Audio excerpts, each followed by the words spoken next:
Lucky हो कि आपको जितने डिस्ट्रिक्ट में ऐसी स्कूल मिली है जिसमें इस तरह का एजुकेशन दिया जाता है। ये सब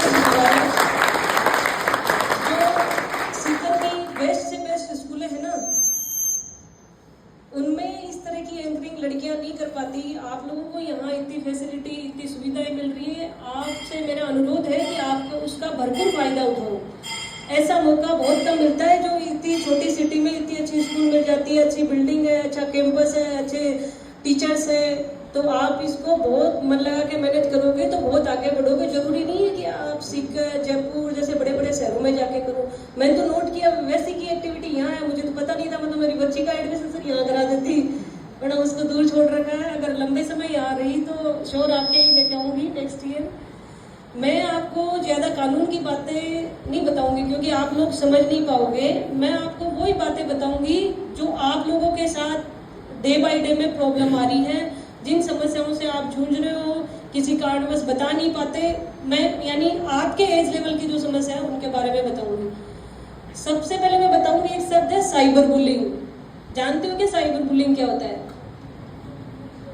पर आप में से एक दो तो ऐसे होंगे जो साइबर बुलिंग से पीड़ित है। फोन का यूज करते हो? साइबर बुलिंग का मतलब होता है कि इंटरनेट, लैपटॉप, फोन, कंप्यूटर के माध्यम से आपको परेशान करना। चाहे तो कोई गंदे कमेंट कर देना, चाहे कोई आपकी ऐसी फोटो डाल देना, चाहे आपके बारे में कुछ उल्टा सुल्टा बोल देना, या आपके रिश्तेदार के बारे में बोल देना, आपकी फोटो को एडिट करके डाल देना। ये होता है साइबर बुलिंग। आपने जैसे कोई भी सोशल मीडिया पे आपकी फोटो पोस्ट की है, उसको किसी ने दूसरे तरीके से, मतलब अश्लील तरीके से करके डाल दी। आप लोग दिन भर परेशान होते रहते हो, टेंशन में रहते हो, किसी के साथ शेयर नहीं करते, दुखी मन से कि घर वालों को बताएंगे तो पता नहीं क्या सोचेंगे, मेरे बारे में समाज क्या सोच रहा है। तो ये जो साइबर बुलिंग है, इसकी वजह से बहुत से बच्चे ऐसे कि टेंशन में आगे सुसाइड तक कर लेते हैं कि भाई किसी को बताऊंगा पेरेंट्स को तो मेरे बारे में क्या सोचेंगे। तो आप कभी भी इस बात को किसी से छुपाएं नहीं। सोशल मीडिया में अगर आपको कुछ भी कोई गलत तरीके के कमेंट, जैसे किसी के बारे में कहना शुरू कर दिया कि ये लड़की तो ऐसी है, फिर उसमें 100 कमेंट आ जाते हैं कि ये लड़की ऐसी है। बेचारी वो होती नहीं है, लेकिन किसी एक ने कर दिया तो उसके पीछे उसके बारे में पता नहीं 100 तरह की बातें निकलने लग जाते हैं। ये साइबर बुलिंग होता है। तो ऐसी समस्या अगर आपके साथ होती है तो आप बेस्ट ऑफ ऑल अपने पेरेंट्स को बताएं। पेरेंट्स को नहीं बताते हैं तो अपने टीचर्स को बताएं। टीचर्स को नहीं बताएं तो किसी मित्र को बताएं, संबंधित पुलिस स्टेशन को बताएं। इस तरह की किसी भी प्रॉब्लम की वजह से टेंशन में आने की जरूरत नहीं है। दूसरा, आजकल के जो पीढ़ियां उसमें बड़ा क्रेज चल रखा है इंस्टाग्राम में रील बनाने का। मैं साइबर में पोस्टेड थी तो इंस्टाग्राम में रील बना के लड़कियां अपलोड कर देती हैं, फिर कंप्लेन लेके आती है कि मैडम मेरा फर्जी इंस्टाग्राम अकाउंट बन गया, या मेरे बारे में ऐसे चल रहा, मेरे नाम से अकाउंट बना लिया। या कोई जैसे किसी महिला का पुरुष मित्र है तो उनकी कोई फोटो ले ली, इंस्टाग्राम पर फर्जी आईडी बना के डाल दी। ये इस तरह का ट्रेंड अभी जो युवा जनरेशन है उनके सबके साथ बहुत ज़्यादा चल रहा है। तो इसके बचाव के क्या है, सबसे पहले तो आप अपना जो भी इंस्टाग्राम अकाउंट बनाते हो उसको कभी भी पब्लिक मत रखो, प्राइवेट करो। पब्लिक और प्राइवेट तो समझते हो ना? पब्लिक का मतलब ये है कि आपने कोई फोटो डाली वो सारी दुनिया देखेगी। एक वो है कि आपने फोटो डाली प्राइवेट में तो आप वही लोग देख पाएंगे जो आपके फ्रेंड सर्किल में। आजकल एक एआई नया ट्रेंड आ रखा है। एआई से आपकी फोटो को किस तरह से क्या कर देंगे आपके समझ में ही नहीं आएगा। इसलिए जो भी फोटो डालो कोशिश करो कि उसको प्राइवेट रखो। एक अपने फ़ोन की जो मेल आईडी होती है उसके password time to time change करो। जो व्हाट्सएप वगैरह यूज करते हो उसके 2 स्टेप वेरिफिकेशन करो। इसके अलावा जो आपके इंस्टाग्राम पे आप जो कोई पोस्ट डालते हो उसके साथ में जब आपके साथ होता है कि भाई आपकी कोई फर्जी मेल आई, आपका फर्जी इंस्टाग्राम अकाउंट आपकी फोटो लगा के डाल दिया और किसी दूसरी लड़की के बारे में कमेंट कर रहा है। जनरली मैंने साइबर थाने में पोस्टेड दी तो मैंने देखा कि महिलाओं की जो सबसे ज्यादा फर्जी आईडी बना के उनके बारे में फर्जी कमेंट करने का काम ही महिलाएं कर रही थी। सर मैंने जितनी कंप्लेंट ट्रेस आउट करी उसमें अधिकतर महिला के बारे में फर्जी आईडी बना के महिलाएं ही कर रही थी। तो आपके साथ अगर ऐसा हो कि आपकी किसी ने भी कोई फर्जी आईडी बना ली है तो आप तुरंत जो नज़दीकी जो जिले का साइबर स्टेशन है वहाँ तुरंत आप एप्लीकेशन दो। ऐसा कुछ नहीं है, उसमें बिल्कुल साइबर पुलिस है, उसको आइडेंटिफाई कर लेती है। चाहे वो कितना ही फर्जीवाड़ा मेल करे, जो करे, नंबर करे, किसी से भी चाहिए भाई ले, लेकिन वो बंदा जो है वो ट्रेस आउट हो जाता है। इसके अलावा सबसे ज़्यादा हो रहा है एक ऑनलाइन फ्रॉड। ऑनलाइन फ्रॉड में आप लोग क्या करते हो, जैसे कि जनरली बच्चों के साथ हो रहा है वो ये हो रहा है कि किसी ने भी आपके फ़ोन को हैक कर लिया, नंबर ले लिया आपके रिलेटिव के, फोन करके बोलता है कि मेरे भैया आपके पापा को मैंने 5,000 रुपए डाले थे तो गलती से 5 की जगह 50 डल गए, आप बाकी के मेरे 45,000 रुपए वापस डाल दो। आपके पास एक मैसेज आता है, उसमें आया होता है डिपॉजिट इतनी अमाउंट, अपन देखते ही नहीं है, अपन 45 डाल देते हैं। ऐसे मैसेज को तुरंत चेक किया करो आप अपने अकाउंट के बैलेंस को, उसमें कोई पैसे आए भी नहीं होते हैं।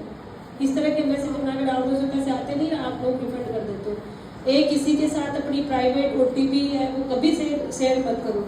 बैंक कभी भी आपको कोई OTP नहीं पूछेगी, या बैंक कभी भी आपको कॉल करके ऐसे नहीं कहेगी कुछ भी कि जिसमें फ्रॉड जैसी एक्टिविटी हो। पुलिस एक डिजिटल अरेस्ट वो चल रहा है, अपने पेरेंट्स को बताना है डिजिटल अरेस्ट वाला। हर दिन 2-4 औरतें ऐसी हैं जो डिजिटल अरेस्ट हो जाती है, हमारे समझाने के बाद भी वो नहीं मानती है। तो आप अपने मम्मी पापा को बता देना है बात। कई बार होता है कि भी आपका जो बच्चा है वो स्कूल गया था, और जैसे यहाँ अजीतगढ़ को ले लेते हैं, तो उसमें ये होगा अजीतगढ़ में जैसे ये है कि जैसे आपके पेरेंट्स के पास फोन आएगा, पुलिस वालों की वर्दी में रहेंगे बंदे बिल्कुल, और वीडियो कॉल करेंगे कि हम फला स्टेशन से बोल रहे हैं, अजीतगढ़ थाने से बोल रहे हैं, या पास का जो भी थाना है, नीम का थाना, कोई किसी का भी नाम ले देंगे, वहाँ बोल रहे थे, और आपका बच्चा है, जैसे आपका क्या नाम है, व्हाइट साइड है, अर्पित है, जो पुलिस स्टेशन में पकड़ा गया 2 लड़कों के साथ में, जिसके पास स्मैक मिली है। उस कंडीशन में घर वाले कुछ नहीं करते कि बताओ सर क्या उपाय है, तो फटाक से कहते हैं आप हमारे खाते में 1 लाख रुपए डलवा दो। तो आप पेरेंट्स क्या करते हैं कि स्मैक का मुकदमा NDPS का 1 लाख रुपए डलवा दो भाई, 1 लाख रुपए डलवा देते हैं। फिर पता चलता है कि अर्पित तो घर आ गया, थोड़ी सी देर में कहते हैं पुलिस ने पकड़ा, मैं तो नहीं पकड़ा, मैं तो स्कूल से आया हूँ। फिर थाने में रिपोर्ट लेके आते हैं। तो आप ये दिमाग में बिठा लो कि पुलिस कभी भी फोन पे पैसे मांगती नहीं है, और पुलिस ने अगर NDPS में मुलजिम को पकड़ा तो कभी छोड़ेगी नहीं वो फोन पे पैसे मांगती। तो कभी भी किसी भी बंदे से डिजिटल अरेस्ट नहीं हो। सबसे ज्यादा जो डिजिटल अरेस्ट होते हैं वो बंदे से एजुकेटेड है वो होते हैं, जो बंदे पढ़े लिखे एजुकेटेड है ना, वही सबसे ज्यादा साइबर फ्रॉड का शिकार होते हैं, वही सबसे ज्यादा डिजिटल अरेस्ट का शिकार होता है।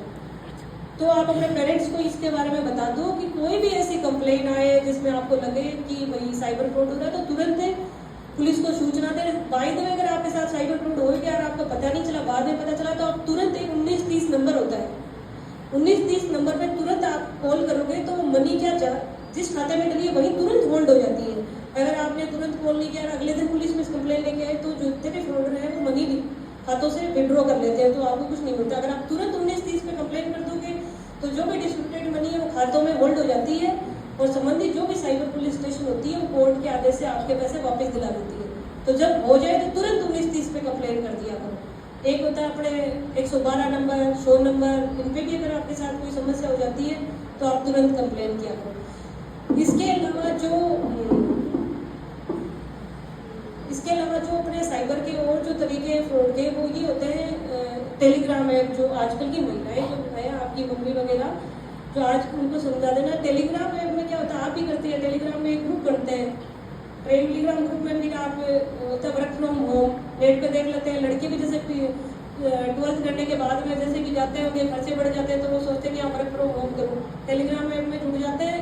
उसमें एक सिस्टम होता है कि पहले 500 दो, फिर वो कहते हैं 500 के आपको 700 देंगे, 700 दे देते हैं, फिर कहते हैं आप 900 रुपये जमा कराओ, आपको 1100 देंगे, फिर 1100 देंगे से करते करते वो आपसे आप ही क्यों डाले जो कि यहाँ पैसे मिल रहे हैं, फिर बड़ी अमाउंट आपसे ले लेते हैं और फिर गायब आपको ब्लॉक कर देते हैं। तो इस तरह के किसी कोई टेलीग्राम ऐप के उसमें नहीं आए। सबसे ज़्यादा मैंने देखा है अजीतगढ़ में भी है और जगह भी खाते बेचने का, जितने भी साइबर फ्रॉडर हैं ये काम करते हैं, आपसे खाते लेते हैं, आपको भी नहीं पता चलेगा कि हाँ भाई मेरे पैसे डलवाने दे दे यार, मेरे पास मेरे खाते में ये नहीं है, ATM नहीं है, तेरा खाता देते पैसे डलवा देते हैं। आपको वो 5-10 हज़ार रुपये दे देंगे, अगले बंदे से वो 20-25 हज़ार रुपये लेते हैं और आपके खाते में साइबर फ्रॉड की मनी डिपॉजिट करना होता है। जैसे सपोज करो साइबर फ्रॉड की मनी डलेगी तेलंगाना से, तेलंगाना पुलिस आएगी, साइबर फ्रॉड तो मैंने किया है आपके खाते में, तेलंगाना पुलिस आएगी आपको पकड़ के लेके जाएगी, निर्दोष हो फिर भी फंसोगे और जो फ्रॉडर है वो बच जाएगा, क्योंकि कानून में मुलजिम वो ही बनेगा जिसके खिलाफ एविडेंस है, एविडेंस खाता धारक के हो गए। तो आपसे निवेदन है कि आप अपना खाता किसी भी बंदे को नहीं दें, किसी को नहीं दें भाई तेरे को पैसा डलवाना है, तेरा खाता दूसरा डलवा ले, मेरे पास तो नहीं है।